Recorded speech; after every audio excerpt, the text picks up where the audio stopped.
Hello, I am here with the questions of mathematics 2026। इस बार advance का जो paper हुआ था मैथ की बात करें अगर हम, तो इस बार क्वेश्चन नॉर्मल थे, ज्यादा कठिन नहीं थे।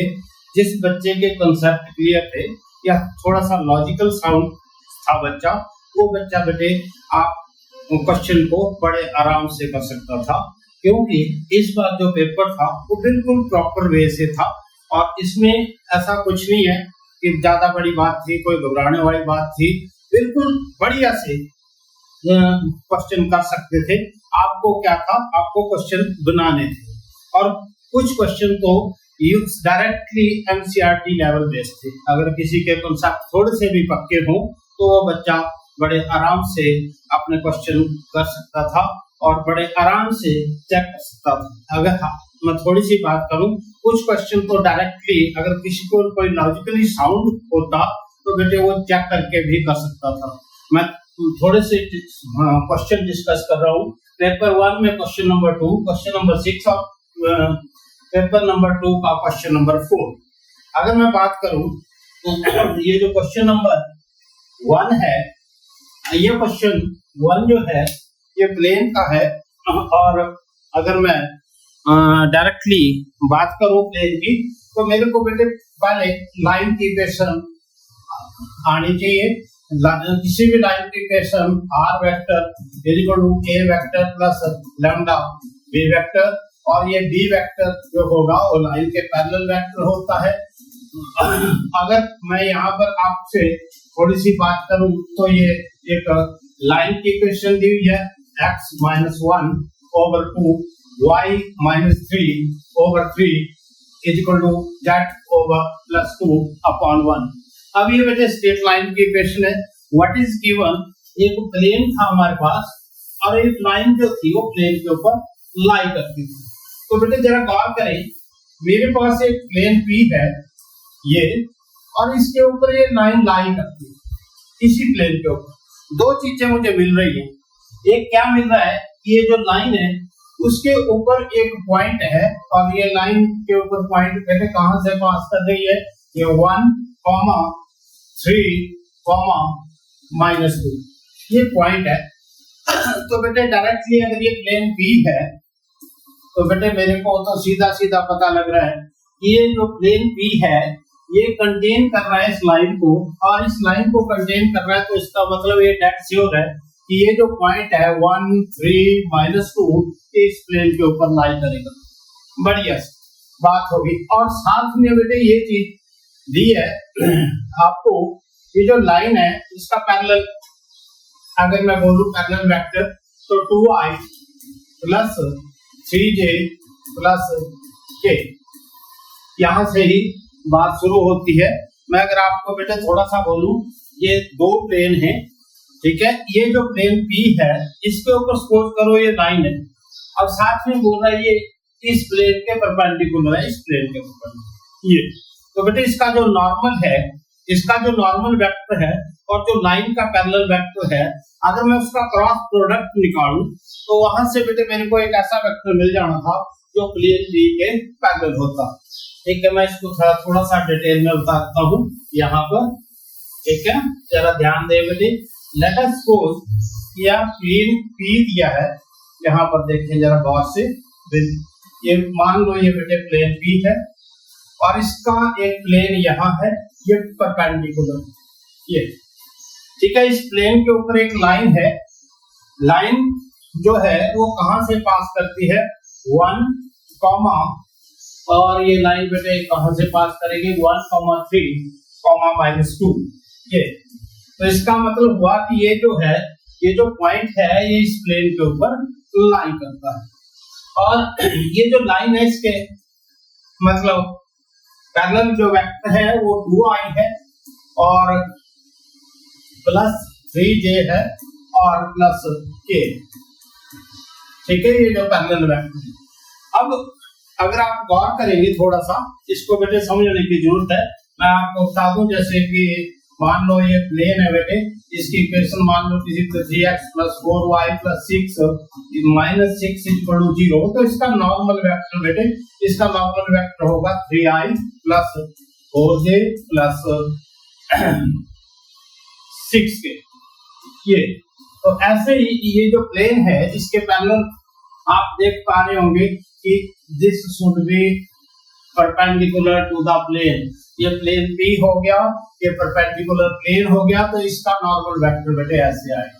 और ये जो लाइन है ये लाइन ऐसे आएगी, ये इसकी पैरेलल लाइन। तो इसका मतलब हुआ कि दो लाइनें, एक ऐसे आ गया और एक परपेंडिकुलर वेक्टर। अगर मैं इसका क्रॉस प्रोडक्ट निकालूं तो इसका परपेंडिकुलर आ जाएगा रिक्वायर्ड प्लेन की परपेंडिकुलर। तो यहाँ पर आप गौर करें, जरा देखिए बेटे, मैं क्या करूंगा अब, अगर मैं सही से आप लोग थोड़ा सा ये देख पा रहे हो, ये प्लेन है बेटे, इसके ऊपर मान लो ये लाइन है और ये प्लेन ये है, जरा गौर करें आराम से।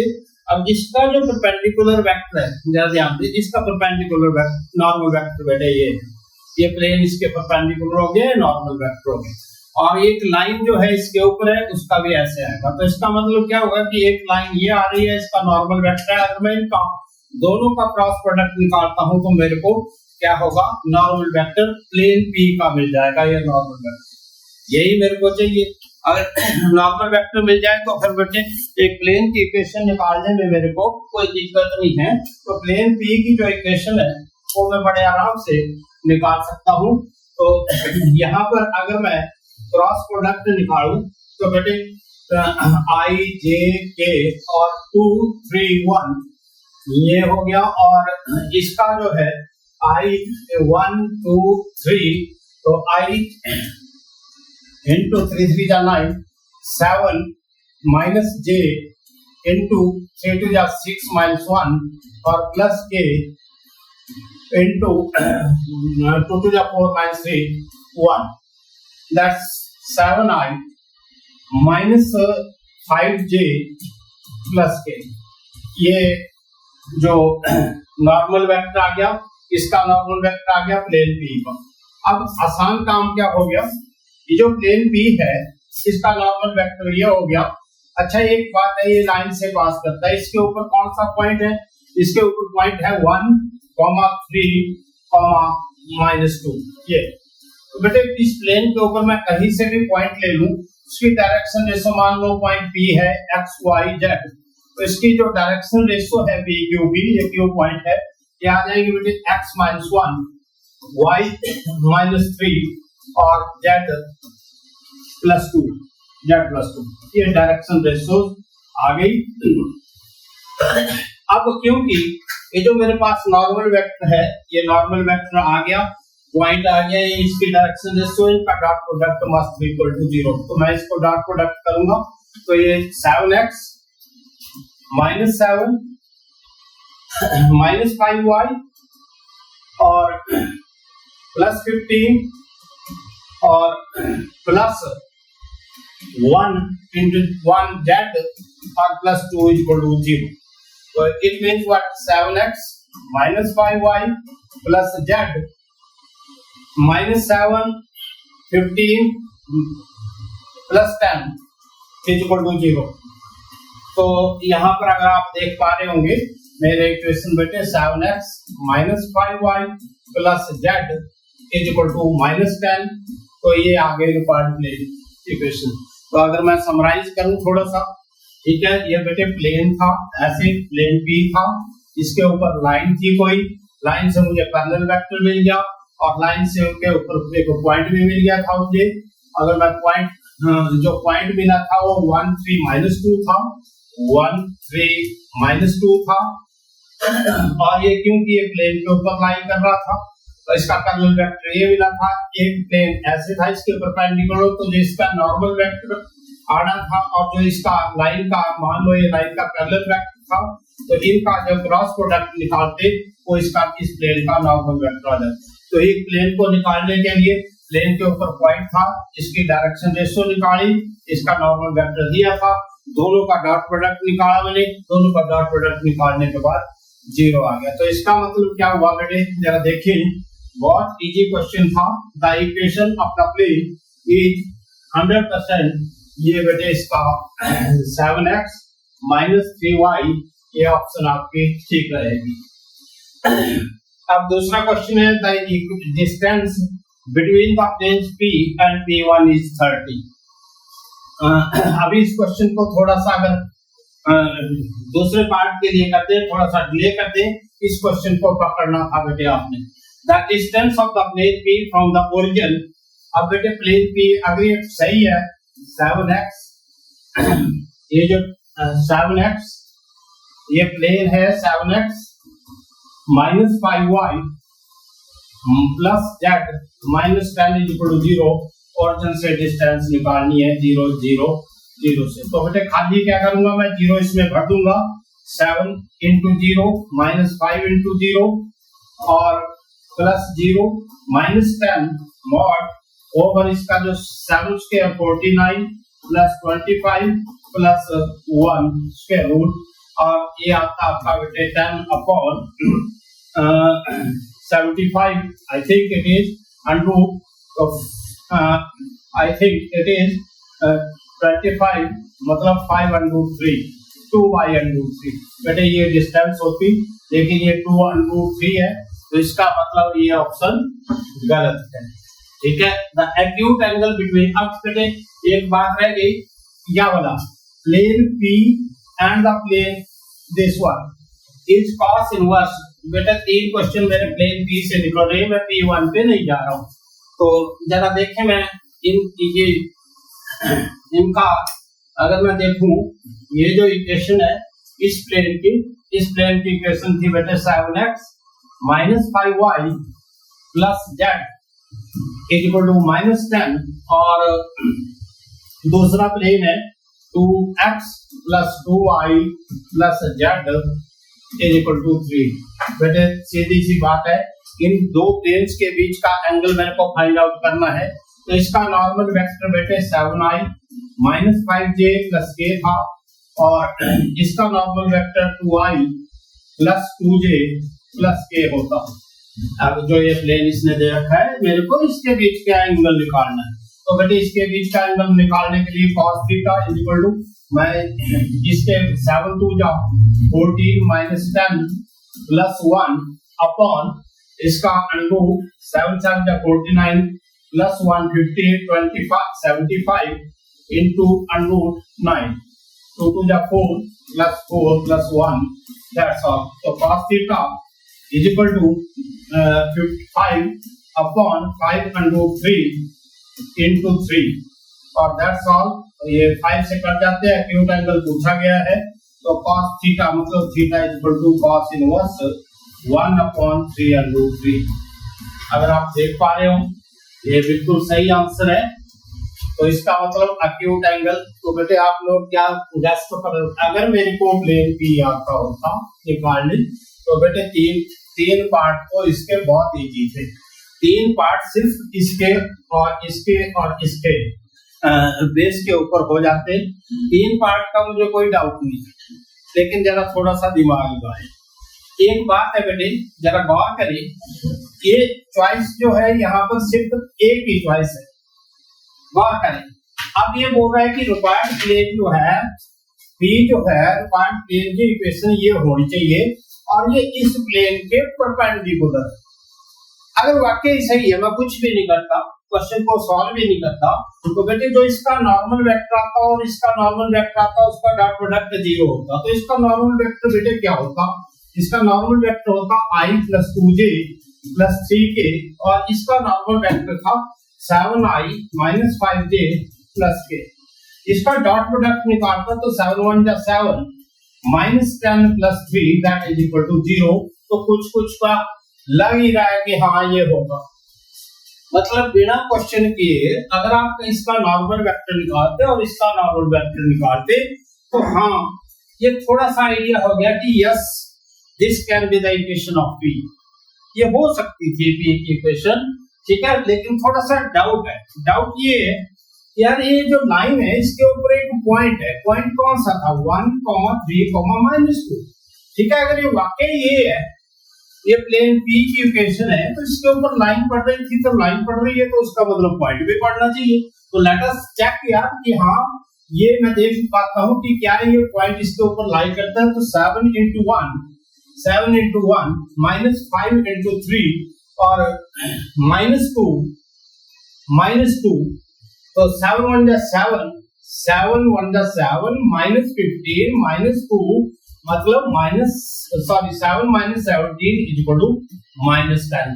तो यार ये तो और भी इजी था, यानी कि मेरे को अगर प्लेन का थोड़ा सा भी आइडिया है, थोड़ा सा भी एनसीईआरटी तक आइडिया है, तो मैं क्या करता, मैं इसका नॉर्मल वेक्टर चेक कर लेता और इसका नॉर्मल वेक्टर चेक कर लेता, उसको मल्टीप्लाई करता, 0 आता तो एक बात तो तय थी कि हाँ ये required plane is perpendicular to this one. और दूसरी बात थी लाइन के ऊपर मेरे को हिंट था 1 3 -2 ये पॉइंट था, तो दिस मस्ट लाई, अगर ये प्लेन परपेंडिकुलर और इसके ऊपर लाइन लाई करती है तो दिस मस्ट सेटिस्फाई। तो मेरे को तो ये चीज आ ही गई। अब अगर मेरे को ये क्वेश्चन आ गया तो मैं ओरिजिन से डिस्टेंस निकालना कौन सी बड़ी बात थी, ओरिजिन से डिस्टेंस में निकाल लेता और acute angle between the plane P and this one तो मैं इसको भी निकाल पाता। तो बेटे तीन पार्ट को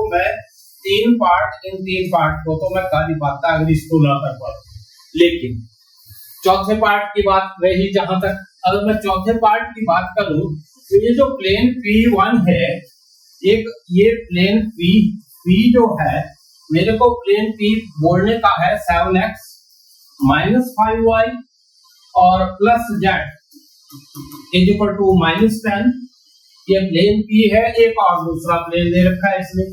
प्लेन क्या कौन सा दे रखा है बेटे, एक ऐसा प्लेन जो 4,2,2 इसके ऊपर पॉइंट है। अब ये बोल रहा है, जरा गौर करें कितना इजी क्वेश्चन है बेटे, ये तो प्लेन है इस प्लेन के पैरेलल है, तो इसका मतलब जो इसका नॉर्मल वेक्टर होगा वो इसका नॉर्मल वेक्टर होगा। तो ये तो और भी थोड़ा सा पिछले क्वेश्चन की तरह हो गया। पिछले क्वेश्चन में लाइन के ऊपर पॉइंट था, अब इसने पॉइंट खुद दे दिया है।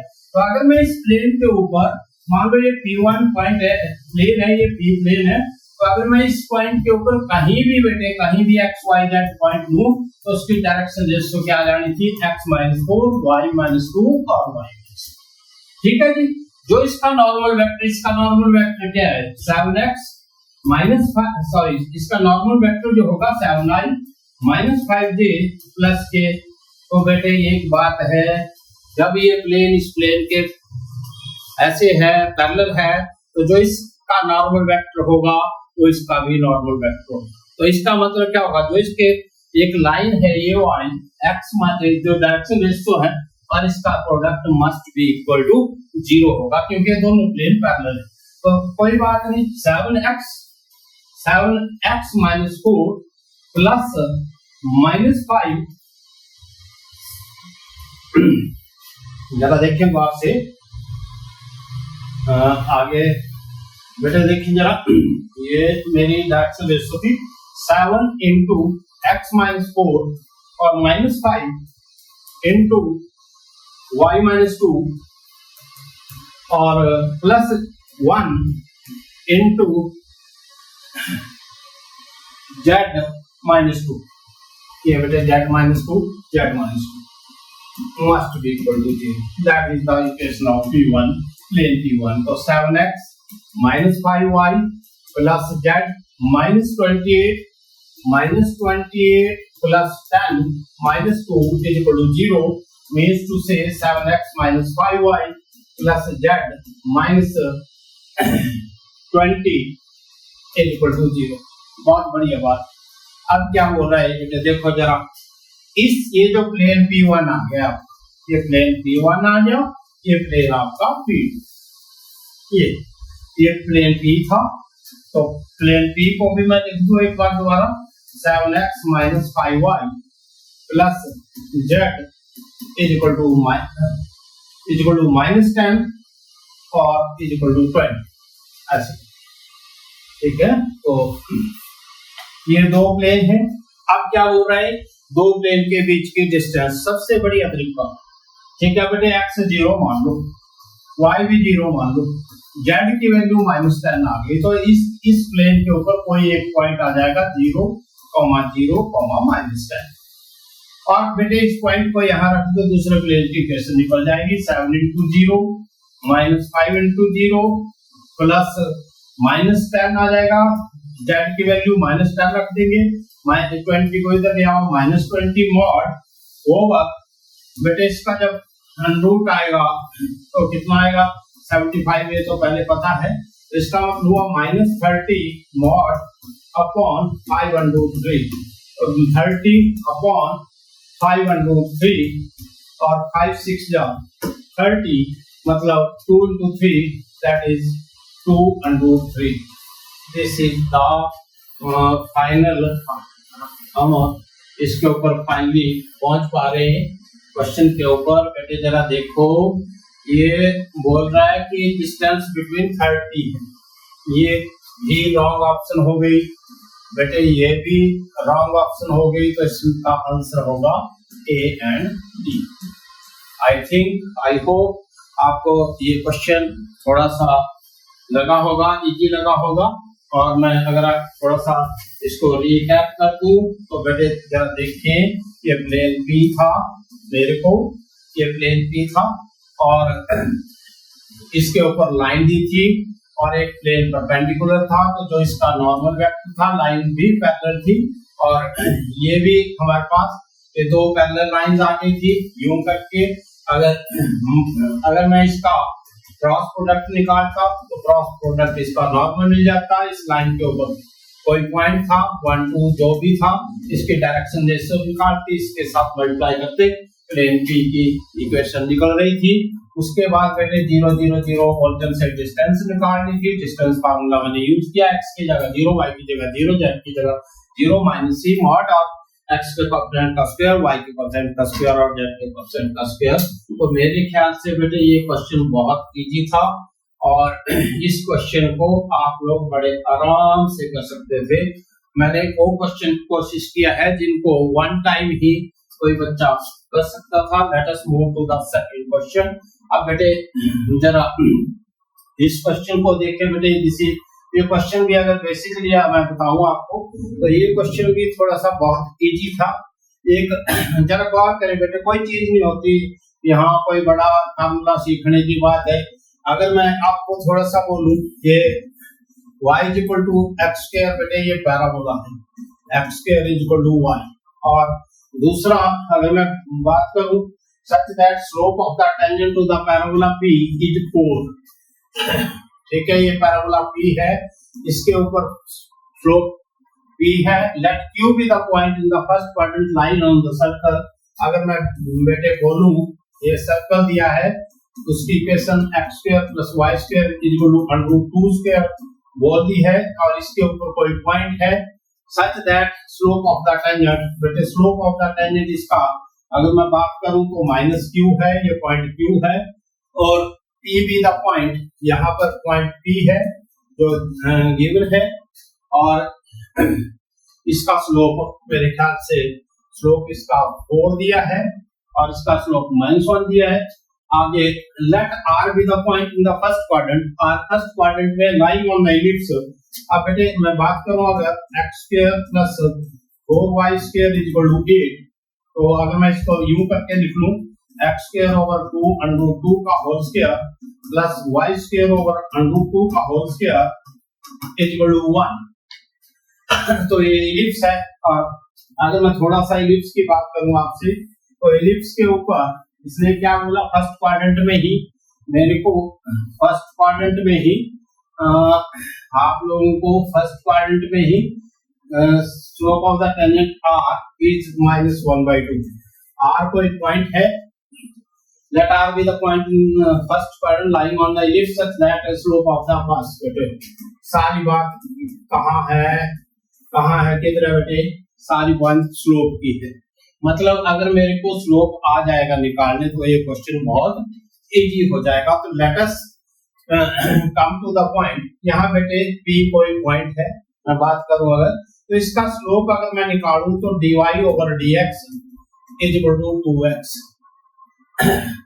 और बेटे ये खाली क्या दिया है, ये स्लोप है, स्लोप तो इसका 4 दिया है, तो बेटे 2x = 4 मींस x = 2। बढ़िया बात। x अगर 2 है तो y 4 है बेटे, यहाँ रख दूंगा मैं, मेरे को बड़ी इजीली y की वैल्यू मिल गई। तो इसका मतलब यार कोई बात नहीं, कोई प्रॉब्लम नहीं है, मेरे को p के कोऑर्डिनेट मिल गए where the slope of the tangent at the parabola is 4। तो बेटे यही मेरे को पॉइंट चाहिए फिलहाल। अब आ जाए सर्कल की बात। ठीक है, सर्कल में कोई बच्चे अब क्या करेंगे बेटे, 2x और 2y इसका डेरिवेटिव लेंगे। आप जरा थोड़ा सा गौर करें, अगर मैं पैरामेट्रिक पॉइंट करूं, मान लो ये बेटे x a cos थीटा मतलब √2 cos थीटा और √2 sin थीटा, मान लो ये पॉइंट है इसके ऊपर यहाँ पर। ठीक है, तो मैं इसका स्लोप निकालूंगा। अब स्लोप निकालूंगा बेटे तो इसको डिफरेंशिएट करूंगा, इसको x स्क्वायर पर डिफरेंशिएट करूंगा तो 2x, इसका y स्क्वायर का बेटे 2y into dy over dx is equal to constant है 0, तो dy over dx बेटे बड़े आराम से माइनस y over x आ जाएगा, और minus I think √2 sin theta over √2 cos theta, और बेटे इसने मेरे को स्लोप दे ही रखा है -1। बढ़िया बात है। तो इससे माइनस कैंसिल हो गया बेटे, ये कैंसिल हो गया, तो इसका मतलब tan थीटा मेरे पास 1 आ गया। एक और बात है बेटे, जो खास बात है, ये फर्स्ट क्वाड्रेंट में है तो theta must be equal to π/4। और बेटे अगर ये थीटा π/4 है, क्योंकि टेंजेंट 45 बेटे 1 होता है, अगर थीटा π/4 है तो मेरे को यार कोई बात नहीं है कि पॉइंट Q मिल जाए। Q बड़े आराम से मिल सकता है। ये जो Q पॉइंट है, Q पॉइंट क्या आ जाएगा बेटे, √2 cos थीटा मतलब cos π/4, तो cos π/4 1/√2 होता है। और दूसरी बात है √2 sin थीटा, बेटे sin थीटा की वैल्यू फिर sin 45 1/√2, तो बेटे मेरे को Q पॉइंट जो था वो बड़ी इजीली मिल गया। और Q पॉइंट क्या मिल गया बेटे, कैंसिल हो गए, और कैंसिल हो गए तो 1,1। मतलब कितना खुश हूं मैं इस चीज से कि मेरे को ये दो पॉइंट बड़े इजीली हो गए। हालांकि बेटे ये प्योरली एंटायर की अगर मैं बोलूं तो ये एनसीईआरटी से भी आसान क्वेश्चन है, अगर थोड़ा सा देखा जाए। तो मैं तभी बोलता हूँ कि आज जितने भी मैंने क्वेश्चन देख पा रहा हूँ वो बड़े इजी महसूस हो रहे थे, मतलब ज्यादा बच्चे के करने के लायक थे। अब आ जाए आप यहाँ पर, अगर मैं यहाँ पर बोलूं बेटे तो इसके भी पैरामीट्रिक पॉइंट जो होते हैं, a cos थीटा और b sin थीटा होते हैं। तो अगर मैं इसको a का वैल्यू, अब मैंने तभी इसको इसमें बदल दिया था, तो ये जो बेटे r के कोऑर्डिनेट है, अगर r के कोऑर्डिनेट a की वैल्यू बेटे 2√2 है cos थीटा और b की वैल्यू √2 है तो √2 sin थीटा। ये आगे इसके पैरामीट्रिक पॉइंट। अब मैं थोड़ा सा जो मेरे को इक्वेशन दे रखी है इसका मैं डेरिवेटिव स्लोप निकालना है। स्लोप इसका -1/2 दिया है। ठीक है, तो अगर मैं यहाँ थोड़ा सा इक्वेशन को देखूं दोबारा तो ये x स्क्वायर है। जब मैं इसका डेरिवेटिव लूंगा एक किस्म से, तो डेरिवेटिव लूंगा तो x स्क्वायर का बेटे 2x आ गया, x स्क्वायर का 2x आ गया, 8y into dy over dx is equal to 0, और 2 कॉमन अगर गया तो x plus 4y dy over dx is equal to 0, और dy over dx मेरे ख्याल से बेटे -x over 4y and minus x के कोऑर्डिनेट अगर आप देख पा रहे हो तो 2√2 cos theta upon √2 sin theta और 4। तो अगर आप देख पा रहे हो तो इसका स्लोप बेटे ये आया, और स्लोप मेरे ख्याल से आपका गिवन था -1/2। तो बेटे बहुत अच्छी बात है, √2 से √2 चला गया, 2 जब 4 हो गए, 2 से 2 खत्म हो गया, again theta is going to be π/4। बढ़िया बात है, ये और बढ़िया बात हो। अगर बेटे अब मेरे को बड़ा इस चीज से सुकून मिल रहा है कि थीटा मिल गया।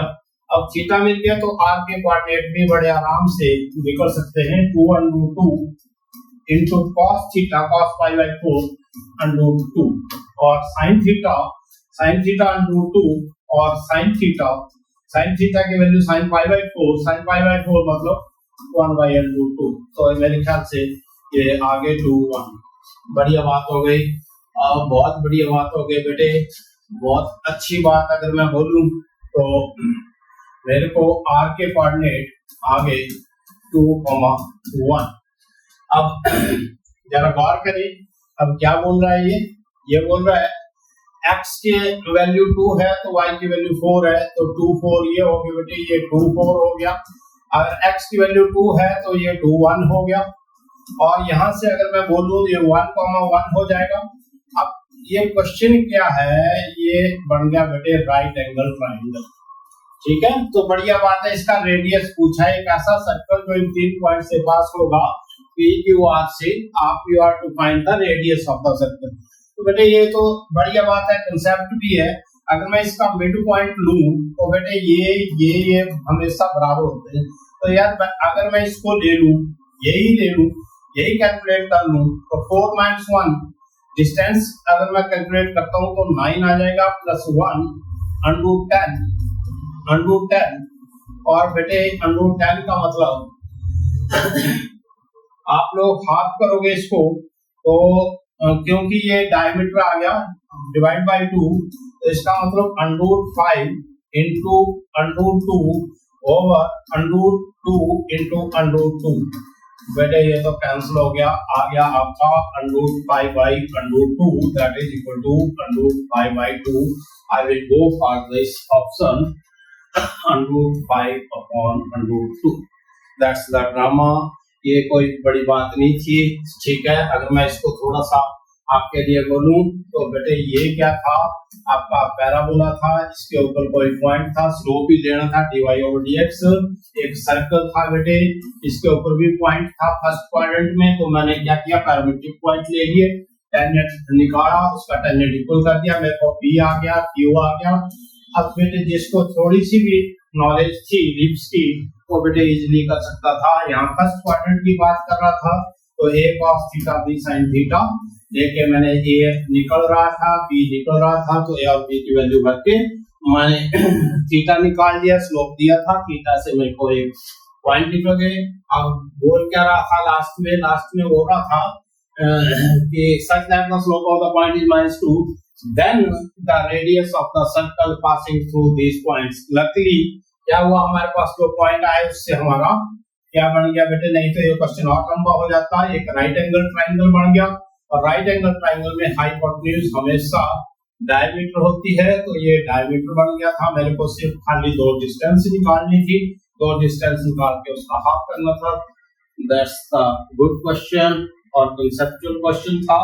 अब मैं नेक्स्ट क्वेश्चन पे बात करूं, ठीक है। ये बेटे बहुत ही इजी क्वेश्चन था, इसकी बात करूं मैं, ये डेफिनेट इंटीग्रल से 0 to 2, ठीक है, 1/3x+3 dx। बेटे कहीं नहीं घूमना था, कुछ नहीं करना था, कोई जरूरत नहीं थी। इसको आप अगर सिंपली भी सॉल्व करते तो ये सिंपल भी हो जाता, कुछ घबराने की बात नहीं थी बेटे। 3x+3 को t पुट कर लेते आप, इसका खाली आपको क्या था, a⁻x का डेरिवेटिव आ जाना चाहिए था, जिसका डेरिवेटिव होता है a⁻x log of t। तो अगर मैं इसका बात करूं 3x log of 3 + 0 = 3t/dx। तो अगर मैं यहाँ से dt/dx, तो इसका मतलब हुआ dx की वैल्यू बेटे dt/log 3 × 3x, जिसको मैं t में कन्वर्ट करने के लिए यहाँ पर t - 3 हो जाएगी। तो अगर मैं सिंपली बोलूं तो बेटे एक बात है, ये लिमिटें भी चेंज हो जाएगी।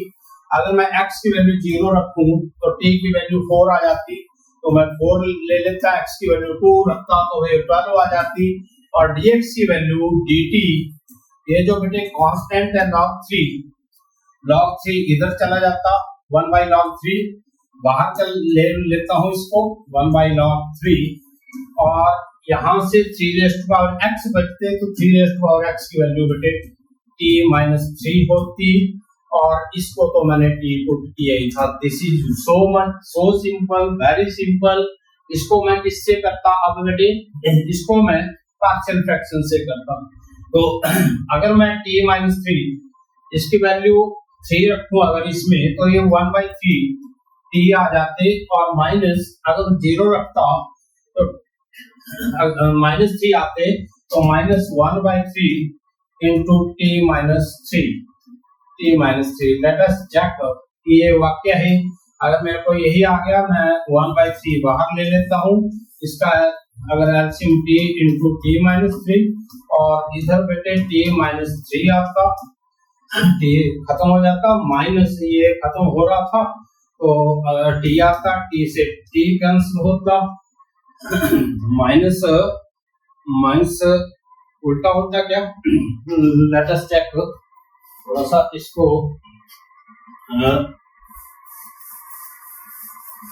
सॉल्व कर लेते हैं। 1/t into t minus 3 is equal to a/t plus b/t minus 3, 1 is equal to a into t minus 3 plus b into t आता, t की वैल्यू 0 पुट करता मैं, 0 आता तो a की वैल्यू मेरे पास -3 और a आता आपका -1/3 आता। और अगर मैं t की वैल्यू 3 लेता तो b की वैल्यू 1/3 आता। ठीक है, तो अगर मैं इसको तोड़ूं तो ये 1/log3 4 to 12 और बेटे यहाँ से मेरे को a की वैल्यू -1/3 और b की वैल्यू 1/, तो 1/3 into t minus 3 और -1/3 into t, हाँ ऐसे और dt, बढ़िया हो गया बेटे। 1/3 कांस्टेंट है, 1/3 कांस्टेंट है, 1/3 log 3 बाहर आ जाते और इंटीग्रल 4 to 12 बेटे इसका ये 3 बाहर चले गए, इसका आता log of t minus 3 और माइनस log t और इंटीग्रल आता, इसको छोड़ के ये लिमिट है यहाँ पर चली जाती 4 to 12। अब 1/3 log 3 और बेटे मैं यहाँ पर 12 रखूंगा तो log 9 over 12 आ जाता, log 12 रखा 9 आया माइनस log 12 मीन्स टू से log 9 over 12 और माइनस मैं इसको ऐसे भी लिख सकता था log t minus 3 upon t, उसका 4 रखता तो माइनस log 1 is log 4 1/4 आता, log 1/4 that's this one। अब क्या करता मैं log प्रॉपर्टी निकालता तो बेटे 1/3 log 3 और log मतलब 9/12 into 4 ऊपर जाते 4/1 और log 3 1/3 log of मतलब 3/4 into 4/1 और 4 से 4 कटते। ठीक है, तो ये log 3 यहाँ रहता, ये वाला log 3 से बेटे log 3 कैंसल, 1/3 इसका आंसर जाता। सो सिंपल, ज्यादा कोई पैनिक करने की बात नहीं थी, सीधा सीधा बेटे आपको 3x+3 की वैल्यू t मार्क करनी थी और ये बिल्कुल ही सिंपल थे।